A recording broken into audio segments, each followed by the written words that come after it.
한국인들은 단체로 미친 게 틀림없어요. 한국의 평범한 재래시장을 걷던 한 러시아 여성이 돌연 비명을 지르며 제자리에 얼어붙었습니다. 도저히 상식적으로 납득할 수 없는 무방비 상태의 기행이 한국인들 사이에서는 너무나도 당연한 일상이었기 때문입니다. 이건 러시아에선 절대 불가능해. 그녀가 큰 충격 속에 떨리는 손으로 촬영한 영상은 업로드 단 70이 시간 만에 무려 2,300만 뷰를 폭발시키며 글로벌 커뮤니티를 발칵 뒤집어 놓았습니다.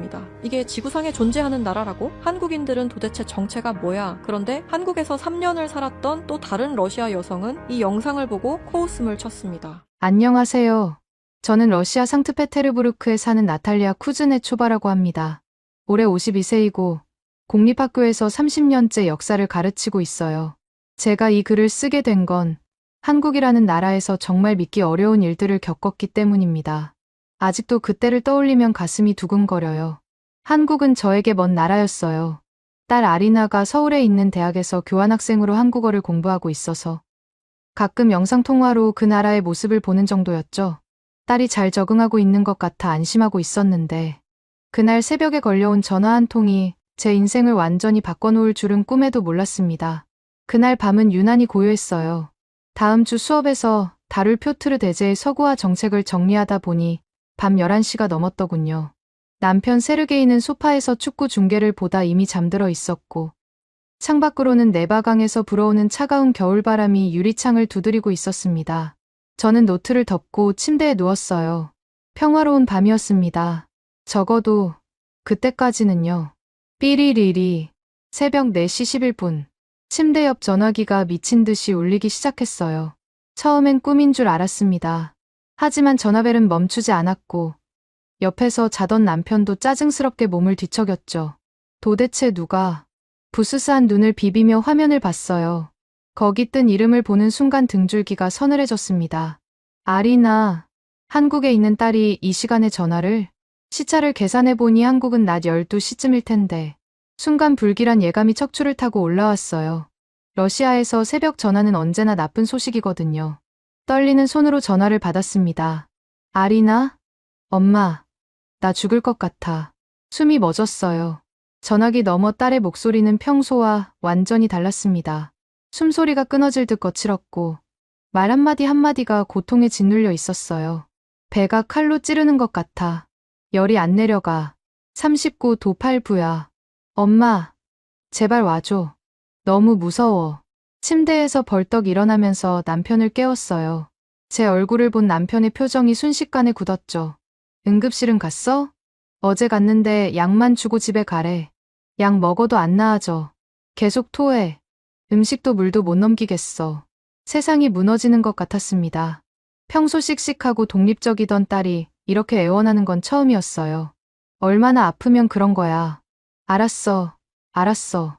엄마가 갈게. 지금 당장 갈게. 하지만 말처럼 쉽지 않았습니다. 우리 러시아 국민은 한국에 입국하려면 비자가 필요해요. 긴급 비자라고 해도 최소 이틀은 걸린다고 했고 비행기 좌석도 당장은 구하기 어려웠습니다. 여보, 노트북 켜줘. 빨리. 남편이 노트북을 가져오는 동안 딸에게 계속 말을 걸었어요. 친구는? 룸메이트는? 다들 수업 봤어. 기숙사에 나 혼자야. 제발. 제발. 속으로 기도하면서 항공편을 검색했어요. 화면에 뜬 결과는 절망적이었습니다. 가장 빠른 직항편도 좌석이 모두 매진이었어요. 이런 젠장. 저도 모르게 욕이 튀어나왔어요. 1000km 떨어진 곳에서 홀로 아파하는 딸을 생각하니 미칠 것 같았습니다. 새벽 5시, 6시, 7시. 시계는 미친 듯이 느리게 갔어요. 10분마다 딸에게 메시지를 보냈지만 답은 점점 늦어졌습니다. 아침 8시. 대한민국 영사관 문이 열리자마자 달려갔어요. 이미 줄이 길게 늘어서 있었죠. 러시아의 관료주의. 2시간을 기다린 끝에 제 차례가 왔습니다. 긴급 의료 비자 신청이에요. 딸이 위독합니다. 직원은 무표정하게 서류를 받아들었어요. 긴급이라 해도 최소 이틀은 소요됩니다. 제발요. 딸이 40도 가까운 열에 혼자 누워 있어요. 규정은 규정입니다. 그 차가운 목소리에 저도 모르게 눈물이 쏟아졌어요. 영사관 로비에서 30년 경력의 역사 교사가 어린아이처럼 울고 말았습니다. 그때였어요. 뒤에 줄을 서 있던 한국인 관광객 한 분이 다가왔습니다. 제 사정을 옆에서 듣고 있었나 봐요. 혹시 한국 쪽 긴급 연락처 필요하세요? 제가 도움이 될 수 있을 것 같은데. 처음 보는 사람이 왜? 러시아에서는 상상할 수 없는 일이었어요. 남의 일에 이렇게 적극적으로 나서는 사람이 있다니. 그분이 한국 대사관 긴급 영사 한라인에 직접 전화를 걸어주셨어요. 딸이 다녀온 응급실 기록과 대학교 재학 증명서를 팩스로 보내니 긴급 의료 비자가 저녁 무렵 기적적으로 발급됐습니다. 항공사에도 사정을 설명했더니 마침 취소된 좌석이 하나 풀렸어요. 오늘 밤 출발하는 직항편이었습니다. 그분은 이름도 안 알려주고 가버렸어요. 공항으로 달려가는 택시 안에서 딸에게 전화했습니다. 아리나, 엄마 지금 공항 가. 9시간만 버텨. 엄마, 정말 오는 거야? 딸의 목소리에 처음으로 안도감이 묻어났어요. 하지만 그때 저는 몰랐습니다. 딸을 살리러 간 그 나라에서 오히려 제가 구원받게 될 줄은. 비행기에 오르기 직전 아리나에게서 메시지가 하나 도착했어요. 엄마, 한국 옆집 이웃이 나를 병원에 데려가 줬어. 이름도 모르는 사람이야.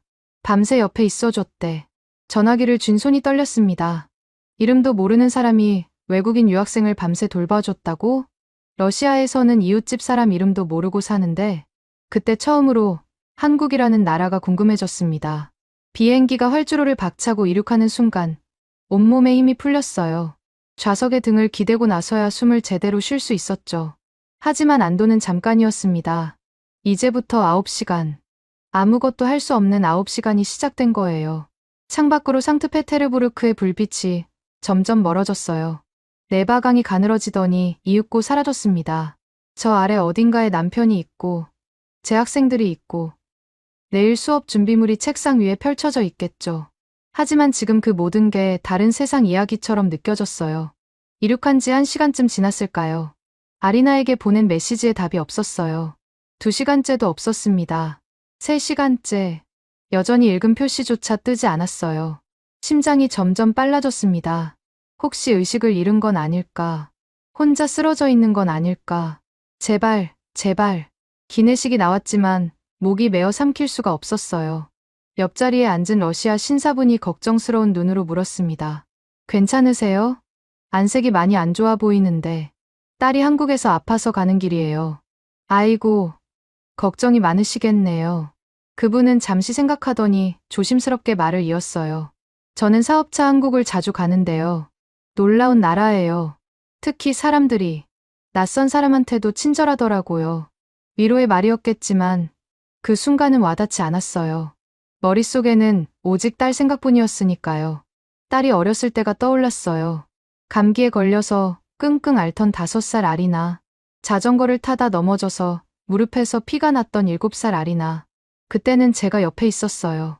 약을 먹이고 상처에 밴드를 붙여주고 엄마가 있으니까 괜찮아 하고 토닥여줄 수 있었는데 지금은 10,000km 떨어진 하늘 위에서 아무것도 할 수 없었습니다. 이륙한 지 5시간째 드디어 메시지가 왔어요. 엄마, 괜찮아. 옆집 언니가 죽이랑 약 사다 줬어. 열 좀 내렸어. 안도의 한숨이 터져 나왔습니다. 그런데 옆집 언니라니. 아리나가 한국에서 이웃 이름을 알고 지내는 줄은 몰랐어요. 러시아에서는 같은 층에 누가 사는지도 모르는 게 보통인데 시베리아 상공의 끝없는 설원이 창밖으로 흘러갔어요. 저 광활한 땅을 건너 딸에게로 가고 있다는 사실이 비현실적으로 느껴졌습니다. 그리고 드디어 승객 여러분, 잠시 후 인천국제공항에 착륙합니다. 현재 서울의 날씨는 맑고 기온은 14도입니다. 기장 안내방송이 나오자 눈물이 핑 돌았어요. 창밖으로 한국 땅이 보이기 시작했습니다. 처음 보는 나라였지만 감상할 여유는 없었어요. 입국 심사대. 또 줄이 길었지만 이제는 참을 수 있었습니다. 곧 딸을 만난다는 생각에 오히려 힘이 났어요. 방문 목적이요? 심사관이 물었습니다. 딸이 아파서 왔어요. 여기서 유학 중이거든요. 심사관이 제 얼굴을 보더니 빠르게 도장을 찍어줬어요. 아마 제 초조한 표정에서 진심이 느껴졌나 봅니다. 공항버스를 타고 서울로 향하면서 창밖 풍경을 봤어요. 깨끗한 도로, 질서정연한 차량들, 높은 빌딩들. 러시아와는 확실히 다른 분위기였습니다. 1시간쯤 지나 딸이 사는 동네에 도착했어요. 원룸 앞에서 초인종을 누르는 손이 떨렸습니다. 엄마, 문이 열리자 아리나가 저를 꼭 안았어요. 얼굴이 수척해 보였지만 제가 상상했던 것보다는 많이 나아져 있었습니다. 이웃이 병원까지 데려다 주고 죽을 끓여다 준 덕분인 것 같았어요. 많이 아팠구나. 이제 엄마가 왔으니까 걱정 마. 다음 날 아리나를 데리고 서울 시내에 있는 큰 대학병원에 갔어요. 정밀 검사를 받아봐야 했거든요. 그런데 병원에서 첫 번째 충격이 시작됐습니다. 접수부터 진료, 검사, 처방까지 모든 과정이 체계적으로 움직이더군요. 대기 시간도 러시아에 비하면 놀라울 정도로 짧았어요. 하지만 진짜 충격은 따로 있었습니다. 계산서를 받아든 순간이었어요. 응급실 진료에 혈액검사, 초음파까지. 러시아에서 이 정도 진료를 받으려면 월급 2달치는 각오해야 합니다. 그런데 한국에서 나온 금액은 이게 전부예요? 접수 직원이 고개를 끄덕였어요. 저는 2번, 3번 확인했습니다. 실수가 아닌가 싶었거든요. 의사 말로는 극심한 스트레스에 장염이 겹치면서 위 점막이 자극된 거라고 했습니다. 고열과 구토가 심했지만 제때 치료를 받아서 다행히 큰 문제는 아니라고요. 엄마가 와서인지 눈에 띄게 안정을 찾아가는 게 보였어요. 약국에서는 더 놀랐어요. 약사가 약 하나하나를 설명해줬는데 그냥 말로만 한 게 아니에요. 종이에 그림까지 그려가면서 복용 시간, 주의사항을 꼼꼼하게 알려줬습니다. 이 약은 식후 30분에 드시고요. 이건 잠들기 전에. 혹시 알레르기 있으세요? 약을 파는 사람이 왜 이렇게까지 신경을 쓰지? 러시아 약국에서는 약 이름만 달랑 말해주고 끝이거든요. 물어보면 귀찮다는 표정을 짓는 게 일상이었는데 한국에서는 이게 당연한 거예요. 엄마, 아리나가 아무렇지 않게 말했어요. 당연하다고? 이게? 딸을 돌보며 며칠을 보내는 동안 아리나는 빠르게 회복했어요. 엄마가 옆에 있다는 사실만으로도 마음이 편해진 건지 하루하루 나아지는 게 눈에 보였습니다. 일주일쯤 지났을 때 딸이 제안했어요. 엄마, 이제 나 괜찮으니까 동네 구경 시켜드릴게요. 한국을 진짜로 이해하고 싶으면 꼭 가봐야 하는 데가 있어요. 어딘데? 시장이요. 한국 전통시장. 시장? 러시아에도 시장은 많잖아. 뭐가 다르다고. 직접 보시면 알아요. 엄마, 아리나의 눈이 반짝거렸습니다. 별 기대 없이 딸을 따라 나섰어요. 그런데 그곳에서 제가 마주한 건 병원에서의 충격 따위는 비교도 안 되는 완전히 다른 차원의 세계였습니다. 경복궁 옆 골목을 따라 걸어 들어가니 통인시장이라는 간판이 보였어요. 시장 입구에 들어서는 순간 활기찬 소리가 귀를 감쌌습니다.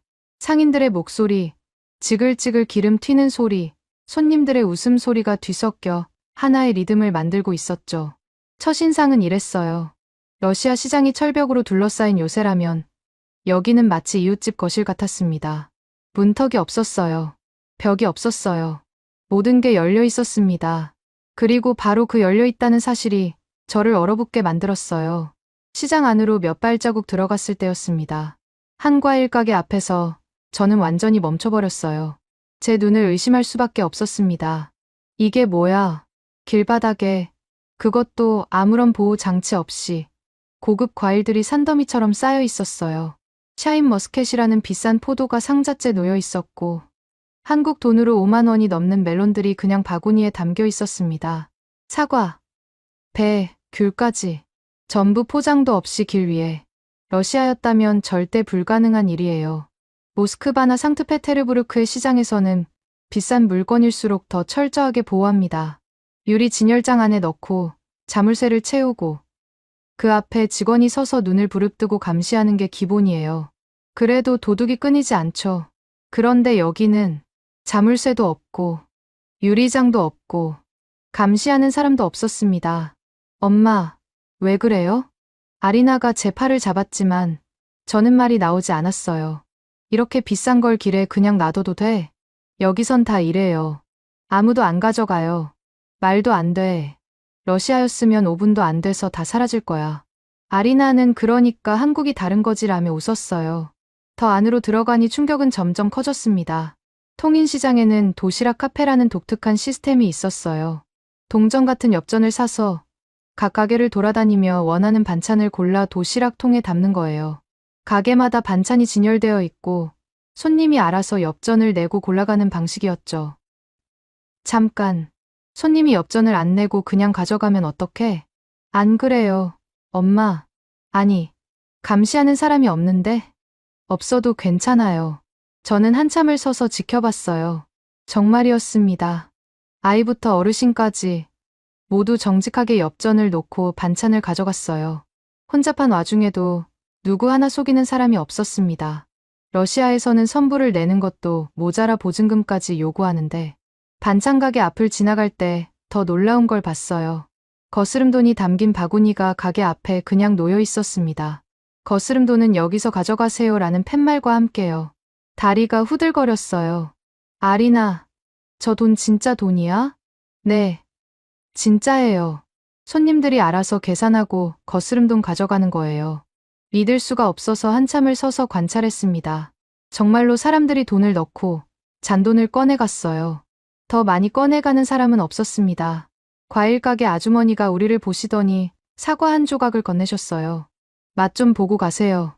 아리나가 통역하자 아주머니는 더 반가워하셨어요. 러시아에서 오셨어요? 어머, 멀리서 오셨네. 이것도 드셔보세요. 포도, 배, 귤까지 이것저것 맛보라고 주시는데 정말 당황스러웠어요. 러시아에서는 돈을 내야 맛볼 수 있거든요. 이렇게 다 맛보고 안 사면 어떡해요? 제가 걱정스럽게 물었더니 아주머니는 손을 흔드셨어요. 괜찮아요. 맛있으면 사가고 아니면 안 사면 되죠. 억지로 팔 순 없잖아요. 생선 코너로 갔을 때 더 큰 충격이 기다리고 있었어요. 주인 아저씨가 화장실을 가시면서 가게를 비웠는데 돈통이 그대로 열려 있었습니다. 뚜껑도 안 덮고요. 저거 괜찮은 거예요? 제가 놀라서 물었더니 옆 가게 아주머니가 웃으며 말씀하셨어요. 여기선 다 그래요. 우리끼리 서로 봐주니까. 누가 건드리면 다 알아요. 정말 5분쯤 후에 아저씨가 돌아오셨는데 돈통은 그대로였습니다. 아무 일도 없었다는 듯이 다시 생선을 손질하기 시작하셨죠. 시장을 걸으면서 마지막으로 들른 건 작은 카페였어요. 그런데 입구에 양심 우산이라고 적힌 바구니가 있었습니다. 이건 뭐야? 비 올 때 가져다 쓰고 나중에 돌려주는 거예요. 우산을 그냥 빌려준다고? 네, 대부분 돌려준대요. 그 순간 저는 정말 할 말을 잃었습니다. 시장 입구에 도착했을 때부터 출구에 서 있는 지금까지 길에 놓인 수백만 원어치 과일, 열린 돈통, 무인 거스름돈 바구니, 양심 우산, 이 모든 게 같은 공간에서 같은 시간에 아무 문제 없이 돌아가고 있었어요. 같은 지구 위에 이런 나라가 존재한다는 게 믿기지 않았습니다. 집으로 돌아오는 길, 저는 한마디도 하지 못했어요. 머릿속이 폭풍이었거든요. 어떻게 이런 사회가 가능한 걸까? 이건 대체 어디서 오는 걸까? 그날 밤 잠을 이룰 수가 없었습니다. 시장에서 본 것들이 눈을 감아도 선명하게 떠올랐어요. 혹시 관광객을 위한 쇼는 아니었을까? 내가 너무 감상적으로 본 건 아닐까? 만약 정말 진짜라면 도대체 왜 이게 가능한 걸까? 그 의문에 답을 해준 건 뜻밖에도 바로 다음 날 산책길에서 우연히 마주친 한 러시아 여성이었습니다. 다음 날 아침, 아리나가 학교에 간 사이 저는 아파트 단지를 산책하기로 했어요. 한국의 일상을 좀 더 자세히 관찰해보고 싶었거든요. 단지 안에는 작은 공원이 있었고 벤치에 사람들이 앉아 쉬고 있었어요. 그런데 놀라운 게 있었습니다. 벤치 위에 놓인 가방이나 유모차를 아무도 지키고 있지 않았어요. 주인이 화장실을 가거나 아이와 놀이터에서 놀고 있는 건지 소지품만 덩그러니 놓여 있었죠. 러시아라면 30초도 안 돼서 사라질 물건들이었어요. 공원을 걷다가 한눈에 봐도 러시아인인 여성을 발견했습니다. 금발에 파란 눈, 세련된 차림새. 저보다 조금 젊어 보였어요. 안녕하세요. 혹시 러시아 분이세요? 제가 러시아어로 인사하자 그녀의 얼굴이 밝아졌어요. 어머, 반가워요. 저는 스베틀라나예요. 남편이 삼성에서 일해서 3년째 여기 살고 있어요. 같은 러시아인을 만나니 정말 반가웠어요. 우리는 자연스럽게 근처 카페로 자리를 옮겼습니다. 커피를 기다리면서 저는 어제 시장에서의 경험을 흥분하며 이야기했어요. 길바닥에 고급 과일들, 현금 바구니, 양심 우산, 처음 보는 사람에게 시식을 권하는 아주머니. 말하면서도 다시 감탄이 나왔죠. 그런데 스베틀라나의 표정이 묘하게 변하는 걸 느꼈어요. 감탄이 아니었습니다. 뭐랄까, 못마땅하다는, 아니 차갑다는 표현이 더 정확했어요. 아, 그 시장 말이군요. 스베틀라나는 커피잔을 내려놓으며 입을 열었습니다. 저도 처음엔 놀랐어요. 하지만 지금은 솔직히 한심하다고 생각해요. 한심하다고요? 전혀 예상 못한 반응에 당황했어요. 생각해보세요. 21세기에 길바닥에 물건을 늘어놓고 파는 게 정상인가요? 이건 후진국 스타일이에요. 러시아나 유럽에서는 모든 게 체계적으로 관리되잖아요. 냉장 시설, 위생 포장, 디지털 재고 관리. 그게 진짜 선진국이죠. 스베틀라나의 목소리는 단호했어요. 마치 수십 번 생각해본 결론을 말하는 것 같았죠. 하지만 서로 믿고 거래하는 게 나쁜 건 아니잖아요. 제가 조심스럽게 반박했더니 스베틀라나는 코웃음을 쳤어요. 믿는다고요? 그건 그냥 원시적인 거예요. 제대로 된 시스템이 없으니까 그렇게 하는 거죠. 그녀의 비판은 계속됐습니다. 위생도 봐요. 음식을 길에서 만들고 맨손으로 만지고 포장도 안 하고 먼지 날리는데 그냥 노출시키고 러시아였으면 당장 위생 단속에 걸려서 폐쇄당했을 거예요. 그래도 사람들이 다 건강해 보이던데요. 겉으로만 그래 보이는 거예요. 사실 문제가 많을 거예요. 운이 좋아서 큰 사고가 안 난 것뿐이죠. 스베틀라나의 어조는 점점 뜨거워졌습니다. 그리고 그 현금 바구니 있잖아요. 정말 어이가 없어요. 전통시장에서 아직도 현금 거래를 하다니. 러시아에서도 이미 전자 결제가 많이 보급됐는데 카드 한 장이면 끝나는 걸 왜 동전이랑 지폐를 바구니에 넣고 꺼내고 해요? 한국도 카드 결제 보급률이 세계 최고 수준이라고 들었는데요. 전통시장이다 보니 어르신들은 현금이 편하신 거 아닐까요? 그게 바로 후진적인 거예요. 모든 걸 디지털화해야 투명하고 효율적이 되는 거죠. 이 시장만 보면 한국은 아직 그 단계가 아닌 것 같아요. 점점 불편해졌어요. 하지만 스베틀라나의 말에도 일리가 있을 수 있다는 생각이 드는 게 솔직한 제 마음이었습니다. 그래도 도난 사고가 거의 없다는 건 대단하지 않아요? 그건 그냥 운이 좋은 거예요. 아니면 CCTV가 촘촘하니까겠죠. 진짜 신뢰라고 생각하세요? 저는 아니라고 봐요. 스베틀라나는 자기 경험을 들려줬어요. 제가 처음 왔을 때 시장에서 과일을 샀는데 집에 와서 보니 밑에 상한 게 섞여 있었어요. 항의하러 갔더니 증거가 없다고 하더군요. 러시아였으면 즉시 환불받았을 텐데. 정말요? 네. 그리고 여기 사람들 겉으로는 친절한 척하지만 속은 달라요. 외국인한테 더 비싸게 받기도 하고요. 그녀는 결론을 내리듯 말했습니다. 솔직히 말해서 소비에트 시절이 더 나았어요. 모든 게 국가에서 관리되니까 공평했죠. 지금 러시아도 강력하게 통제하니까 질서가 있는 거예요. 한국은 겉보기엔 자유로워 보이지만 사실은 무질서한 거예요. 하지만 자유도 중요하지 않을까요? 자유? 그게 뭔데요? 길거리에 물건 늘어놓는 게 자유인가요? 스베틀라나는 단호하게 말을 맺었어요. 나탈리아, 겉모습에 속으면 안 돼요. 이 나라는 진짜 선진국이 되려면 아직 멀었어요. 시스템도 없고 질서도 없고 그냥 대충대충이에요. 카페를 나오면서 머릿속이 복잡했어요. 스베틀라나의 말이 다 틀렸다고 할 수는 없었습니다. 러시아식 사고방식으로 보면 그럴 수도 있겠다 싶었거든요. 집으로 가는 길에 다시 시장 앞을 지나게 됐어요. 여전히 과일들이 길에 놓여 있고 사람들이 자유롭게 만지고 고르고 있었습니다. 어제는 그렇게 놀랍고 아름다워 보였던 광경이 스베틀라나의 말을 듣고 나니 다르게 보이기 시작했어요. 정말 이게 후진적인 걸까? 아니면 우리가 너무 경직된 걸까? 역사 교사로서 스스로에게 물었습니다. 나는 늘 학생들한테 감정이 아니라 증거로 판단하라고 가르치지 않았나. 그런데 정작 나는 첫인상에 휘둘리고 한 사람의 반론에 또 흔들리고 있었어요. 저녁에 딸에게 스베틀라나와의 대화를 이야기했더니 아리나가 한숨을 쉬었어요. 그 아줌마는 한국을 제대로 이해 못하시는 것 같아요. 3년이나 살았는데도 편견에서 못 벗어나신 거죠. 그래도 일리가 있는 말도 있었어. 엄마, 내일 새벽에 시장에 같이 가볼래요?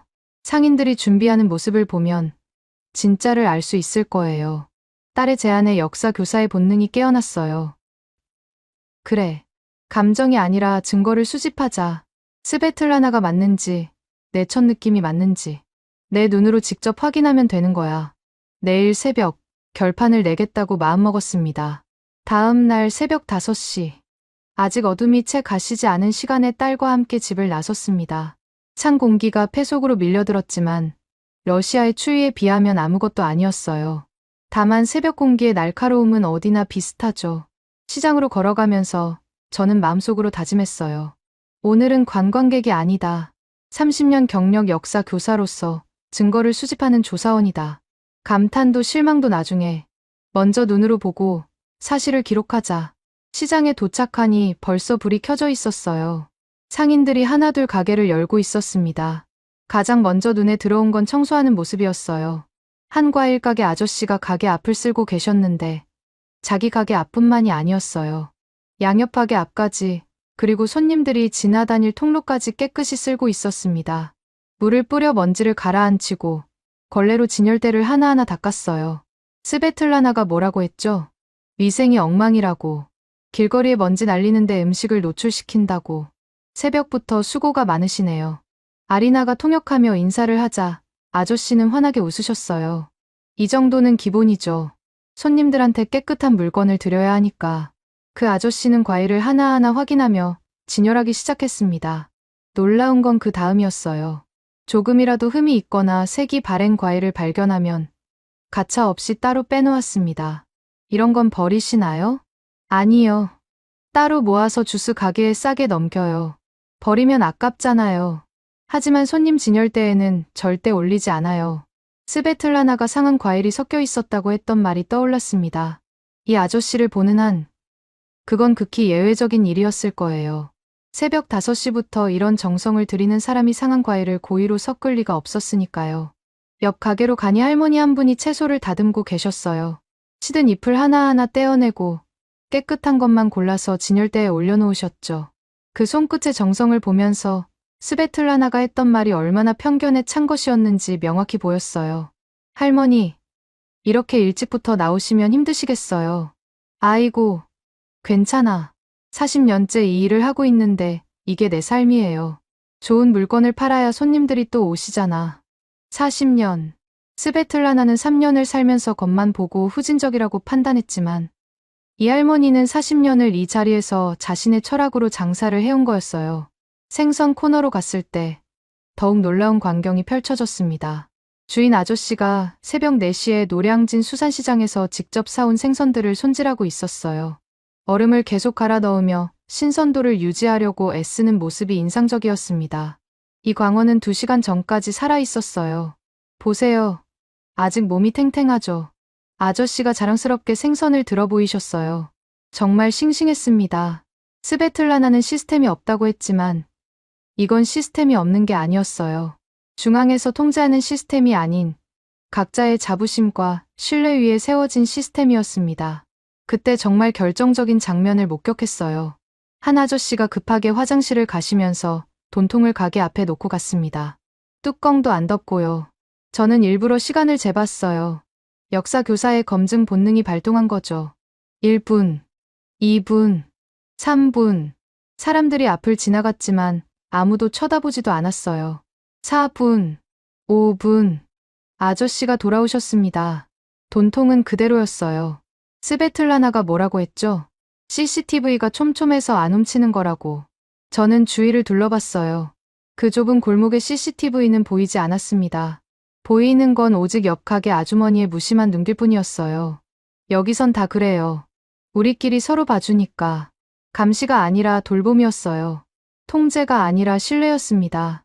스베틀라나의 반론이 하나씩 현장의 증거 앞에서 무너져 내리고 있었어요. 오전 7시쯤 되니 시장이 활기를 띠기 시작했습니다. 출근 전에 장을 보러 온 사람들, 아침 운동 후 들르는 어르신들로 북적이기 시작했죠. 그런데 놀라운 건 이렇게 붐비는 와중에도 자연스러운 질서가 있다는 거였어요. 서로 양보하고, 기다리고, 배려하는 모습이 억지가 아니라 체질에 배어 있었습니다. 역사 교사로서 결론을 내렸어요. 이건 시스템이 없는 게 아니야. 중앙에서 위에서 내려 찍는 통제가 아닌 아래에서부터 올라오는 자발적 신뢰의 시스템이야. 어쩌면 이게 인류가 만들어낸 가장 고차원적인 사회적 계약인지도 몰라. 30년간 역사를 가르치면서 수많은 문명의 흥망성쇠를 분석해왔어요. 제국은 군대와 법률로 질서를 만들었고, 근대 국가는 관료 시스템으로 사회를 관리했죠. 하지만 한국의 이 작은 시장에서는 그 어떤 외부 강제력도 없이 사람들의 마음만으로 질서가 유지되고 있었어요. 이건 후진이 아니에요. 이건 가장 앞서 있는 거예요. 시장을 나서려는데 안쪽에서 익숙한 소리가 들려왔습니다. 러시아어. 그것도 제 할머니 세대가 쓰던 옛 억양이 묻어나는 러시아어였어요.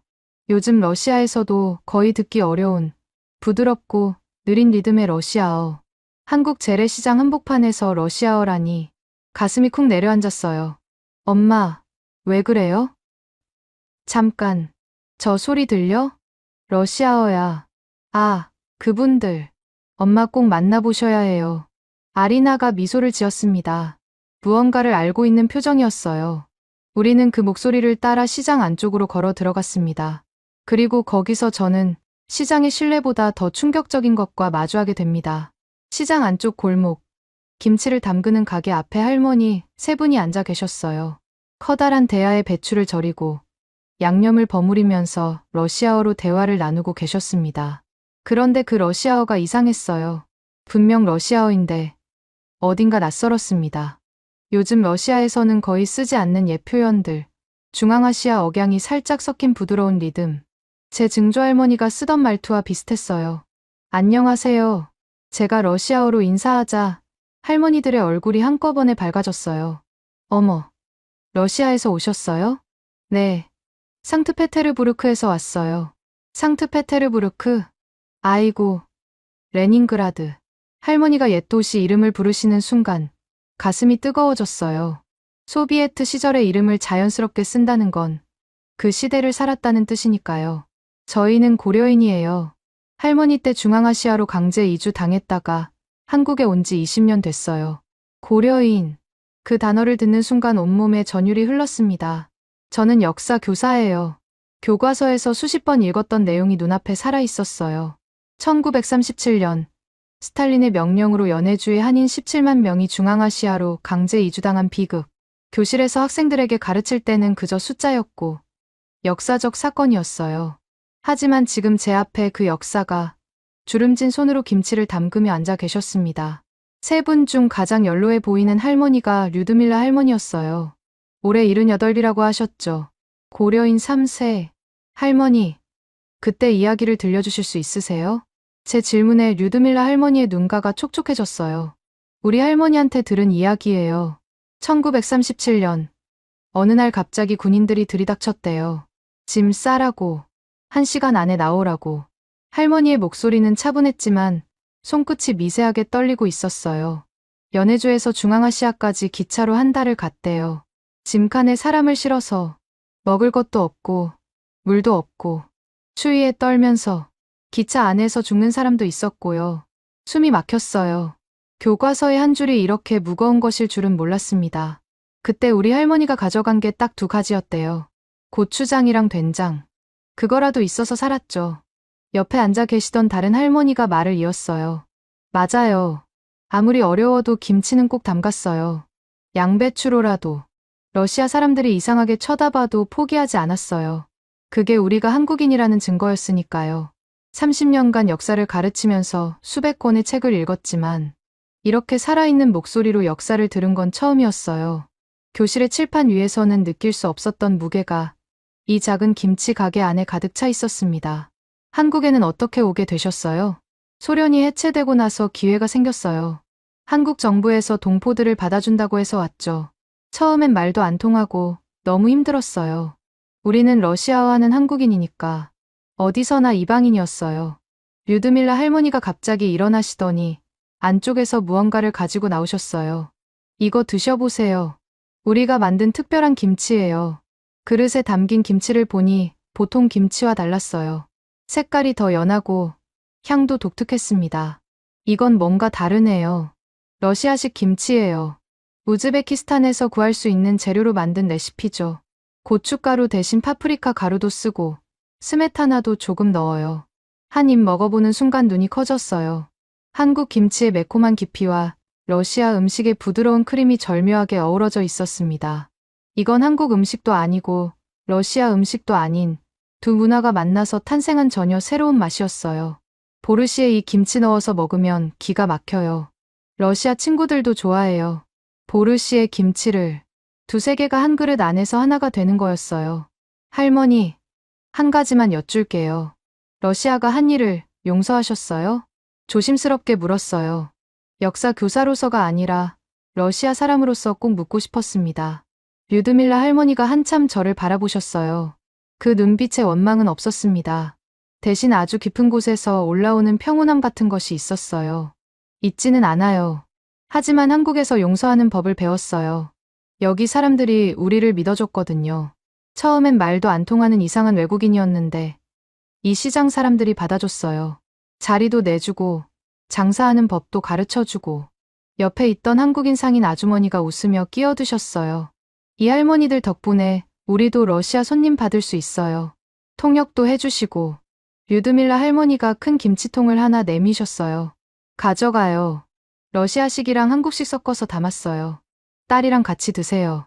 어머, 이렇게 많이 주시면 우리도 러시아에 있을 때 어려우면 서로 도왔어요. 그게 우리 방식이에요. 받는 게 주는 거예요. 받는 것이 곧 주는 것.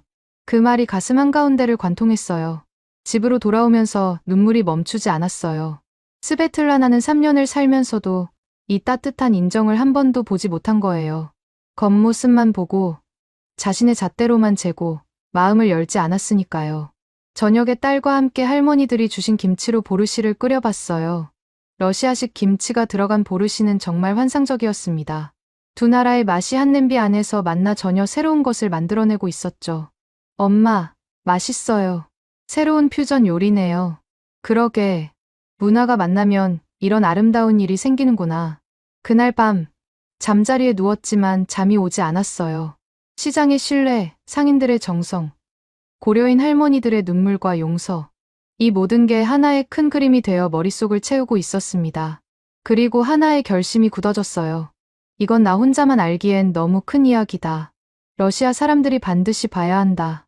영상을 만들기로 결심한 밤, 잠이 오지 않아 창가에 앉았어요. 서울의 불빛이 반짝이는 걸 멍하니 바라보면서 상트페테르부르크의 회색 빛거리가 떠올랐습니다. 왜 러시아에서는 이런 신뢰가 불가능한 걸까? 그 질문이 꼬리에 꼬리를 물었어요. 다음 날 아침, 아리나와 밥을 먹으면서 이야기를 나눴습니다. 엄마는 왜 그때 러시아 사람들이 서로를 못 믿게 됐다고 생각해요? 딸의 질문에 오래된 기억들이 밀려왔어요. 제가 어릴 때 1980년대 소비에트 시절이었어요. 그때는 모든 게 부족했죠. 빵을 사려면 새벽부터 줄을 서야 했고 고기는 명절에나 구경할 수 있었어요. 하지만 물건보다 더 부족했던 게 있었습니다. 바로 신뢰. 할머니가 늘 말씀하셨어요. 벽에도 귀가 있다. 이웃이 밀고자일 수 있었고 친구가 고발자일 수도 있었죠.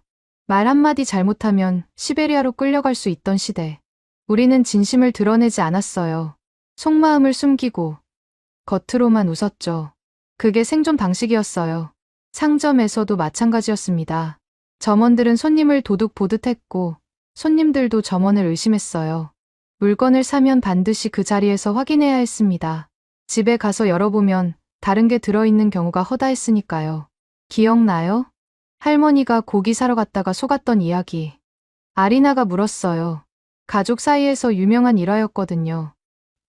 그럼 위에는 좋은 고기를 올려놓고 아래는 비계만 가득 넣어서 팔았었지. 항의하러 가도 소용없었어. 증거가 없다고 하면 끝이니까. 더 슬픈 건 우리도 점점 그렇게 변해갔다는 거예요. 남을 속이는 게 당연하고 속지 않는 게 현명한 거라고 생각하게 됐죠. 소련이 무너진 후에도 나아지지 않았어요. 오히려 더 심해졌죠. 자본주의가 들어왔지만 불신의 문화는 그대로였습니다. 아니, 돈이 개입되니까 더 악해졌어요. 90년대를 기억해요. 매일 사기 사건이 뉴스에 나왔고 은행들이 하루아침에 사라졌죠. 우리 아파트 옆집에 살던 이반 아저씨. 퇴직금 전부를 은행에 맡겼다가 하룻밤 사이에 전부 잃었어요. 그 후로 아저씨는 완전히 다른 사람이 됐습니다. 아무도 믿지 않고 늘 의심하고 결국 혼자 쓸쓸하게 돌아가셨죠. 제가 20살 때 모스크바의 한 시장에서 아르바이트를 했어요. 거기서 본 것들이 지금도 잊히지 않아요. 상인들은 저울을 속이고 손님들은 가짜 돈을 내고 서로가 서로를 속이려고 혈안이었죠. 한 번은 정직하게 장사하려고 했어요. 저울도 정확하게 맞추고 물건도 있는 그대로 설명하고 그랬더니 옆 가게 상인이 비웃었습니다. 너만 손해본다. 결국 저도 그들처럼 될 수밖에 없었어요. 살아남으려면요. 아리나가 조용히 물었어요. 그럼 한국은 어떻게 이런 신뢰를 유지할 수 있었을까요? 아마 공동체 의식이 강해서가 아닐까. 우리는 개인주의를 강요받았지만 여기는 우리라는 개념이 아직 살아있는 것 같아. 그러고 보니 시장 상인들이 자주 하는 말이 있었어요. 우리 시장, 우리 손님, 우리 동네. 러시아에서는 내 것과 내 것을 확실히 구분하는데 여기는 우리 것이라는 개념이 먼저였어요. 70년이에요. 소비에트가 우리에게서 빼앗아간 시간이 70년. 70년 동안 서로를 감시하고 의심하고 속이도록 훈련받았어요. 한 세대가 아니라 세 세대에 걸쳐서 할머니가 엄마에게, 엄마가 나에게, 나도 모르게 아리나에게까지 전해진 불신의 유산. 하지만 한국의 그 작은 시장에서 저는 봤어요. 다른 길이 가능하다는 걸. 서로를 믿는 사회가 무너지지 않고 오히려 더 단단해진다는 걸. 엄마, 영상 만드는 거 도와드릴까요? 아리나의 말에 정신이 돌아왔어요. 맞아. 이제 행동해야 할 때야. 다음 날 이른 아침, 딸과 함께 시장으로 나갔어요. 상인들께 양해를 구하고 촬영을 시작했습니다. 다들 흔쾌히 허락해 주셨어요. 샤인 머스켓이 상자째 길에 놓여 있는 모습을 클로즈업으로 담았어요. 여러분, 보고 계신가요? 이 포도 한 송이가 3만 원, 러시아 돈으로 5천 루블이 넘어요. 그런데 이렇게 길에 그냥 놓여 있습니다. 현금 바구니 앞에서도 찍었어요. 믿기 어려우시겠지만 이건 진짜 돈이에요. 손님들이 알아서 계산하고 거스름 돈을 가져가는 시스템이에요. 손님이 와서 떡을 고르고 돈을 넣고 거스름 돈을 가져가는 모습을 그대로 담았습니다. 고려인 류드밀라 할머니와의 인터뷰는 러시아어로 직접 진행했어요. 통역 없이 바로 러시아 시청자들에게 전해지도록. 우리는 모든 걸 잃고 왔지만 여기서 더 큰 걸 얻었어요. 바로 신뢰예요. 할머니의 눈물 어린 증언을 찍으면서 저도 울었어요. 마지막으로 카메라를 보며 말했습니다. 러시아 여러분, 저는 52회를 살면서 이런 세상이 존재하는 줄 몰랐습니다. 한국은 우리가 잃어버린 것을 간직하고 있었어요. 건물이나 돈이 아닙니다. 사람과 사람 사이의 믿음. 이것이 진짜 선진국의 척도 아닐까요? 편집을 마치고 VK의 영상을 올렸어요. 밤 11시쯤이었죠. 잠들기 전 마지막으로 확인한 조회수는 237이었습니다. 누가 보긴 보는구나. 그 정도면 됐다 싶었어요. 그런데 다음날 아침, 세상이 뒤집혀 있었습니다. 엄마, 대박이에요. 영상 조회수 봤어요? 아리나의 다급한 목소리에 황급히 폰을 확인했어요. 하룻밤 사이에 조회수가 50만을 넘어가 있었습니다. 댓글도 수천 개가 달려 있었고요. 이게 진짜야? 믿을 수 없어. 와, 한국 가고 싶다. 우리는 왜 이렇게 못 사는 걸까? 댓글들을 읽으면서 손이 떨렸어요. 대부분이 충격과 부러움을 표현하고 있었습니다. 특히 가슴을 때린 댓글이 하나 있었어요. 나는 80살 할머니입니다. 어릴 때 우리 마을도 이랬어요. 서로 믿고 도우며 살았죠. 언제부터 이렇게 됐을까요? 영상 보면서 울었습니다. 또 다른 댓글. 모스크바에서 가게 하는 사람입니다. 이 영상 보고 결심했어요. 나부터 바뀌어야겠다고. 점심때쯤 되니 조회수가 200만을 넘어섰어요. 유명 블로거가 제 영상을 공유하면서 이렇게 썼더군요. 이것이 진짜 자본주의다. 우리는 야만적 자본주의를 하고 있었던 거다. 러시아 온라인 신문사에서 인터뷰 요청도 왔어요. 전화 인터뷰에서 기자가 물었습니다. 한국의 신뢰 문화가 러시아에도 가능할까요? 네. 가능하다고 믿어요. 한국도 전쟁 후에는 아무것도 없었대요. 하지만 사람들이 서로를 믿기 시작하면서 바뀐 거예요. 일주일 만에 조회수는 2천만을 돌파했고 댓글은 12만 개가 넘었습니다. 하지만 가장 큰 변화는 숫자가 아니었어요. 영상이 화제가 된 지 2주쯤 됐을 때였습니다. 평소처럼 아파트 단지를 산책하고 있는데 멀리서 스베틀라나가 걸어오는 게 보였어요. 어떻게 해야 할지 망설였습니다. 영상을 봤을까? 봤다면 어떤 기분일까? 피할 수 없었어요. 스베틀라나가 먼저 다가왔으니까요. 그런데 표정이 평소와 완전히 달랐습니다.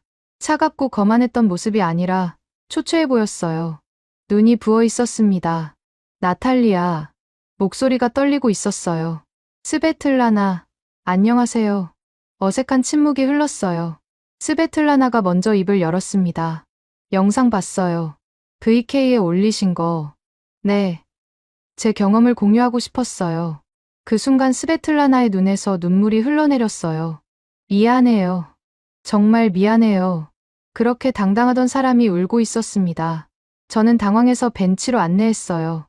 스베틀라나는 한참을 울다가 겨우 진정하고 말을 시작했어요. 사실은 영상만 보고 변한 게 아니에요. 무슨 말인지 몰라서 기다렸어요. 영상을 본 다음 날 시장에 갔어요. 평소처럼 과일을 사러요. 어쩌면 엄마 말이 맞는지 내 눈으로 확인해보고 싶었는지도 모르겠어요. 그런데 계산하고 나오다가 지갑을 떨어뜨렸나 봐요. 안에 현금이 120만 원이나 들어있었는데 스베틀라나의 목소리가 다시 떨렸어요. 시장을 벗어나서 집 근처까지 왔을 때 뒤에서 누가 뛰어오는 소리가 들렸어요. 돌아보니까 과일 가게 아저씨였어요. 숨을 헐떡이면서 손에 제 지갑을 들고 손님, 지갑 떨어뜨리셨어요. 열어봤더니 120만 원이 고스란히 들어있었어요. 한 장도 안 빠지고. 스베틀라나가 두 손으로 얼굴을 감쌌어요. 러시아였으면 절대 돌아오지 않았을 거예요. 그런데 이 사람은 가게를 비워두고 몇 블록을 뛰어온 거예요. 이름도 모르는 외국인 손님 지갑을 돌려주려고. 그 순간 영상에서 봤던 것과 자신이 직접 체험한 것이 겹쳐진 거였어요. 3년간 쌓아온 편견의 벽이 한꺼번에 무너져 내린 거죠. 3년 동안 눈을 감고 있었어요. 아니, 일부러 외면했어요. 인정하고 싶지 않았거든요. 우리가 틀렸다는 걸. 러시아의 자존심 때문에 한국을 깎아내렸던 거예요. 스베틀라나의 고백은 계속됐어요. 남편이 항상 말했어요. 한국에서 배울 게 많다고. 하지만 저는 무시했죠. 착각에 빠진 사람이라고. 그녀의 눈에서 또 눈물이 흘렀습니다. 그런데 가장 끔찍한 건 제 딸이에요. 어제 딸이 울면서 말하더군요. 한국 친구들은 정말 좋은 아이들인데 엄마가 계속 한국을 나쁘게 말하니까 편견을 가지게 됐다고.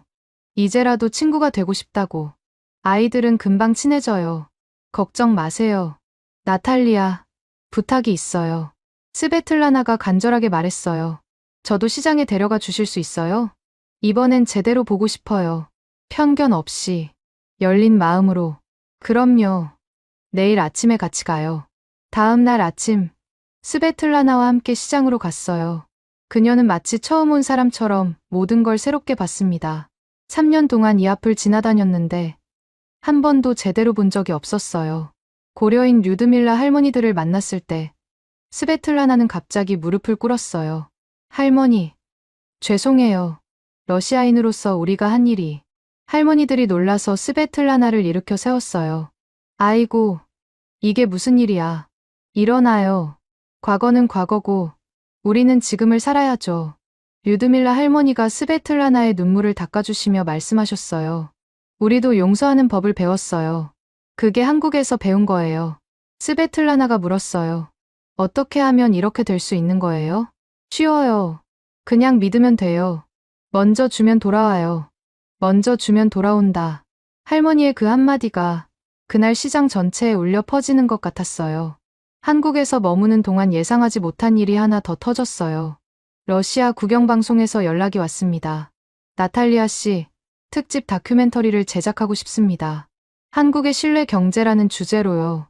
정말로 진실을 보여주실 건가요? 왜곡하지 않고 있는 그대로 보여드리겠습니다. 러시아도 이제는 배워야 할 때라고 생각합니다. 촬영팀이 한국에 도착했을 때 저와 스베틀라나가 안내를 맡았어요. 촬영 감독은 30년 경력의 베테랑이었는데 첫날부터 경악했습니다. 수백만 원짜리 촬영 장비를 시장 한쪽에 잠시 내려놓고 인터뷰 장소를 물색하러 갔거든요. 5분 후 돌아왔을 때 장비는 그대로였어요. 30년간 방송 일을 했지만 이런 건 처음입니다. 러시아였으면 1분도 안 돼서 사라졌을 겁니다. 고려인 할머니들과의 인터뷰는 특히 감동적이었어요. 러시아어로 직접 이야기하시니까 촬영팀 전원이 눈시울을 붉혔습니다. 서로 믿으니까 장사도 잘 되고 마음도 편해요. 신뢰라는 게 얼마나 소중한지 잃어봐야 알아요. 촬영을 마치고 저는 러시아로 돌아왔습니다. 한 달쯤 지났을 때 다큐멘터리가 러시아 저녁 황금 시간대에 방영됐어요. 방송 직후 러시아 인터넷이 난리가 났습니다. 이게 가능하다니. 우리도 해보자. 하지만 정말 놀라운 건 귀국 후 몇 달에 걸쳐 실제 변화가 시작됐다는 거예요. 모스크바의 한 시장에서 신뢰의 날을 만들었대요. 하루만이라도 한국식으로 해보자는 거였죠. 상인들이 물건을 밖에 내놓고 현금 바구니를 설치하고 시식 코너를 운영한 거예요. 시장 상인회장이 인터뷰에서 이렇게 말했어요. 처음엔 걱정했습니다. 도난이 많을 줄 알았거든요. 그런데 놀랍게도 평소보다 매출이 30%나 늘었어요. 사람들이 신뢰를 보답하듯 더 많이 사갔습니다. 상트페테르부르크에서는 더 진보적인 실험이 시작됐어요. 제가 사는 동네 근처에 실내 마켓이라는 무인 가게가 생긴 거예요. 물건을 가져가고 돈통에 돈을 넣는 방식이죠. 놀랍게도 성공적이었어요. 정직하게 계산하는 사람이 95%가 넘었습니다. 가끔 실수로 덜 내는 사람도 있지만 다음에 와서 더 내고 가더래요. 학교에서도 변화가 시작됐어요. 초등학교에서 실내 교육을 도입했다는 소식을 들었습니다. 무인 매점을 운영해서 아이들이 스스로 계산하고 거스름돈을 가져가는 방식으로요. 처음엔 문제가 좀 있었지만 아이들끼리 서로 가르치고 지켜주면서 금방 정착됐다고 해요. 한 러시아 기업가가 제게 이메일을 보내왔어요. 당신의 영상을 보고 결심했습니다. 직원들을 믿기로요. 출퇴근 체크를 없애고 자율적으로 일하게 했더니 오히려 생산성이 올랐어요. 또 다른 사람은 이렇게 썼어요. 작은 빵집을 운영하는데 한국식으로 바꿨어요. 빵 시식도 하고 외상도 줘요. 단골 손님이 2배로 늘었습니다. 그리고 가장 감동적인 소식은 그로부터 또 몇 달이 지나서 들려왔어요. 스베틀라나였습니다. 남편의 삼성 근무가 끝나 러시아로 돌아간 스베틀라나가 상트페테르부르크에 작은 가게를 열었습니다. 이름은 도베리에 러시아어로 신뢰라는 뜻이에요. 스베틀라나가 보낸 사진을 보니 정말 한국 시장 같았어요. 과일이 밖에 진열되어 있고 현금 바구니도 있었죠. 매일 조금씩 나아지고 있어요. 가끔 문제도 있지만 대부분 정직하게 계산해요. 숨어있던 선한 마음이 나오는 것 같아요. 이 모든 변화를 보면서 깨달았어요. 씨앗은 이미 있었다는 걸. 러시아 사람들 마음속에도 신뢰와 정직의 씨앗이 있었어요. 단지 70년간 얼어 있었을 뿐. 한국이라는 따뜻한 봄바람이 그 씨앗을 깨운 거예요. 한국을 떠나던 날, 인천공항에서 아리나와 나란히 앉아 있었어요. 엄마, 벌써 가야 하는데 아쉽지 않아요? 아쉽지. 하지만 이제는 희망이 있어. 잠시 말을 멈췄다가 가슴속에 담아뒀던 말을 꺼냈어요. 사실 한국이 엄마를 치료해준 거야. 딸을 살리러 왔는데 정작 엄마의 눈이 떠진 거지. 아리나가 웃었어요. 저도 웃었습니다. 30년간 학생들에게 역사를 가르쳤어요. 문명의 흥망성쇠를 분석하고 제국의 조건을 연구했죠. 로마가 왜 위대했는지, 몽골이 어떻게 세계를 제패했는지, 대영 제국이 무엇으로 바다를 지배했는지, 군사력, 경제력, 기술력, 늘 그런 것들이 문명의 척도라고 가르쳤어요. 그런데 한국 재래시장에서 답을 찾았습니다. 진짜 문명은 군대의 숫자가 아니에요. 길바닥에 놓인 과일을 아무도 가져가지 않는 사회. 이름도 모르는 외국인 유학생을 밤새 돌봐주는 이웃. 120만 원이 든 지갑을 돌려주려고 몇 블록을 뛰어오는 상인. 강제로 쫓겨난 이방인에게 자리를 내주고 장사를 가르쳐주는 공동체. 그게 문명의 정점이에요. 마지막 포옹. 건강 챙겨. 아프면 바로 전화해. 엄마도요. 그리고 러시아에서 좋은 일 많이 만드세요. 비행기가 이륙하면서 창밖으로 한국 땅이 멀어져 갔어요. 처음 왔을 때는 딸 걱정에 아무것도 보이지 않았는데 지금은 저 땅의 무게가 다르게 느껴졌습니다. 상트페테르부르크에 도착했을 때 레바강 위로 아침 햇살이 비치고 있었어요. 겨울이 긴 도시. 하지만 봄은 반드시 와요. 시간이 걸리지만 결국은 와요. 새학기 첫 수업에서 저는 학생들에게 이렇게 말했어요. 오늘부터 문명의 새로운 정의를 배울 겁니다. 교과서에는 없는 내용이에요. 칠판에 한 줄을 적었습니다. 문명이란 길바닥에 놓인 과일을 아무도 가져가지 않는 사회다. 학생들이 고개를 갸우뚱했어요. 저는 웃으며 시장 이야기를 시작했습니다. 레바강에도 봄은 옵니다. 시간이 걸렸지만 결국 왔어요. 그리고 이제 더 많은 봄이 올 거라고 믿어요. 사람들의 마음속에, 우리 사회에, 그리고 미래에. 지금까지 러시아 역사 교사 나탈리아 씨가 한국 재래시장에서 겪은 놀라운 이야기 어떠셨습니까? 조회수 2천만, 댓글 12만 개, 그리고 러시아 전역에서 시작된 실내 실험들. 하지만 숫자보다 더 무거운 건 70년간 얼어붙었던 한 사람의 마음이 녹아내린 순간이었습니다. 무릎을 꿇고 고려인 할머니의 손을 잡았던 그 러시아 여성의 눈물이었습니다. 한국의 한 시장 상인은 이렇게 말했습니다. 먼저 주면 돌아와요. 묵묵히 새벽 4시에 일어나 가게를 닫고 상한 과일을 골라내고 이름 모를 손님의 지갑을 들고 뛰어가는 사람들. 우리가 매일 지나치는 그 시장 안에 전 세계가 경탄하는 가치가 숨쉬고 있었습니다. 이 신뢰의 문화를 세상에 알리고 우리가 지닌 이 소중한 가치를 지켜나가기 위해 이 영상을 공유해 주십시오. 여러분의 공유 하나가 대한민국이 어떤 나라인지 세상에 알리는 일이 됩니다. 가슴이 뜨거워지셨다면 댓글에 신뢰 두 글자만 남겨주십시오. 만 남겨주십시오. 만 남겨주십시오. 만 남겨주십시오. 만 남겨주십시오. 만 남겨주십시오. 만